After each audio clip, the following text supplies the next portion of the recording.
नमस्कार, मी संगीता जाधव. स्वाद ब्रह्म या चॅनलमध्ये आपलं स्वागत आहे. आषाढ म्हटलं की मटण रस्सा हा झालाच पाहिजे. चला तर मग आज आपण करणार आहोत अस्सल सातारी सुक्कं मटण आणि रस्सा. आपण 1 किलो मटण चांगलं स्वच्छ धुवून घेतलं आहे. मटण ताजं असावं म्हणजे चव चांगली लागते. मटणाचे तुकडे मध्यम आकाराचे असावेत म्हणजे ते छान शिजतात. त्याच्यात 2 चमचे खडा मीठ आणि 1.5 चमचा हळद टाकून मटणाला चांगलं लावून घेतलं. मटण मुरण्यासाठी ठेवायचं. मांदा आणि काळीज बाजूला ठेवू. वाटण्यासाठी 3 उभे चिरलेले कांदे, अर्धी ते पाऊण वाटी किसलेलं खोबरं, 2 बारीक चिरून घेतलेले कांदे, मटण खरड्यासाठी 5-6 हिरव्या मिरच्या, कोथिंबीर, 2 इंच आलं, 2 गड्डी लसणाच्या पाकळ्या. आता मसाला भाजून घेऊ. मगाशी तीळ सांगायचे राहून गेले. 2 चमचे तीळ घेऊन प्रथम भाजून घ्यायचे. नंतर त्याच्यातच खोबरं तांबूस रंगावरती चांगलं भाजून घेऊया.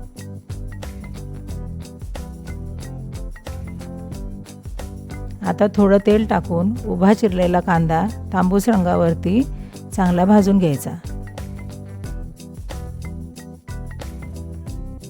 लसूण आणि आलं थोडं परतून घ्यायचं. नंतर खरड्यासाठी लागणाऱ्या 4-5 हिरव्या मिरच्या चांगल्या परतून घ्यायच्या. आता मसाला थंड होईपर्यंत आपण मटण फोडणीला टाकून घेऊया. आता एका मोठ्या पातेल्यात आपण 1.5 पळी तेल घेऊन त्यात बारीक चिरलेला कांदा चांगला परतून घ्यायचा. नंतर त्यात मांदा आणि काळीज टाकून त्याला चांगलं परतून घ्यायचं.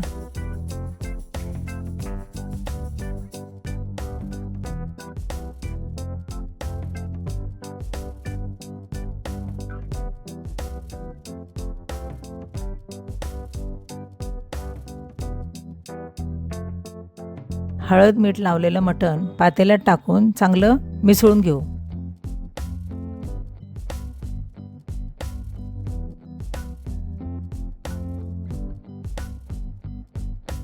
आता पातेल्यावर एक खोलगट ताट ठेवून त्याच्यात 1 ग्लासभर पाणी टाकून ठेवायचं म्हणजे मिठाच्या पाण्यात ते मटण छान वाफरलं जातं. 5 मिनिटांनंतर ताटातलं गरम पाणी त्या मटणामध्ये ओतून घ्यायचं आणि नंतर पुन्हा एकदा पाणी ओतून ते झाकून ठेवायचं. नंतर तेच पाणी पातेल्यात ओतून शिजवायला ठेवूया.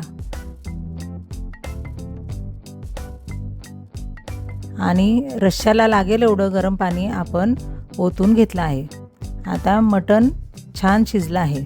आता मटणाचं वाटण करून घेऊया. प्रथम भाजलेले तीळ बारीक करून घेऊ. त्यातच खोबरं टाकून बारीक वाटून घेऊया.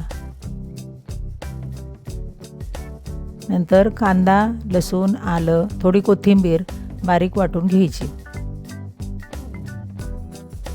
मटण खरड्यासाठी भांड्यात 4 ते 5 मिरच्या, 5 ते 6 लसणाच्या पाकळ्या, थोडं आलं आणि थोडी कोथिंबीर टाकून वाटून घ्यायचं. आता रस्सा फोडणीला टाकून घेऊया. त्याच्यासाठी एका मोठ्या पातेल्यात 1.5 पळी तेल घेतलं. वाटलेल्या मसाल्यातील 2 चमचे मसाला बाजूला ठेवून उरलेला मसाला पातेल्यात टाकून छान परतून घ्यायचा.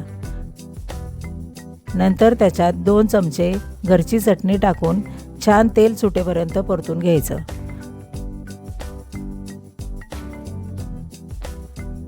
मसाला करपू नये म्हणून थोडंसं अळणी त्याच्यात टाकलं आणि छान तेल सुटेपर्यंत पुन्हा परतून घेतलं. आता त्यात अळणी रस्सा टाकून घ्यायचा. तुम्हाला कितपत रस्सा हवा आहे तेवढं त्याच्यात अळणी ओतून घ्या. अजून रस्सा हवा असल्यास त्याच्यात गरम पाणी टाकून रस्सा वाढवू शकता. चवीप्रमाणे मीठ टाकलं. हा झाला आपला अस्सल सातारी मटण रस्सा तयार. आता आपण सुक्कं मटण करायला घेऊया.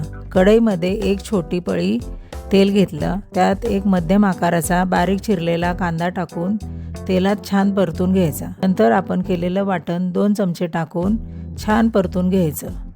त्याच्यातच 1 चमचा आपली घरची चटणी टाकून तेल सुटेपर्यंत छान परतून घेऊया.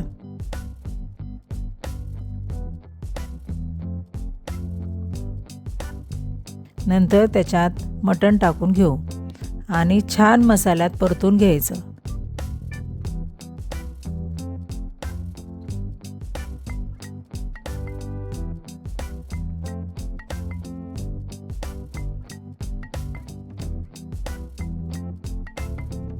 त्यात 2-3 चमचे अळणी पाणी टाकून झाकण ठेवून वाफ काढायची.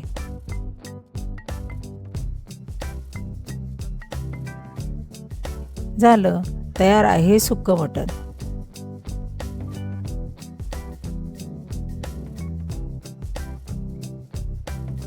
आता मटण खरडा करायला घेऊया.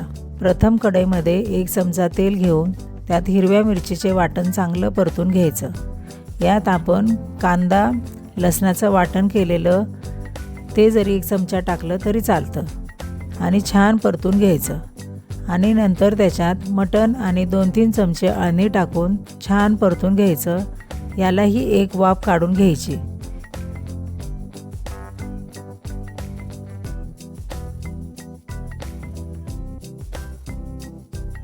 झालं तर मग आपलं मटण खरडा तयार आहे. आता आपण हे छान सर्व करूया.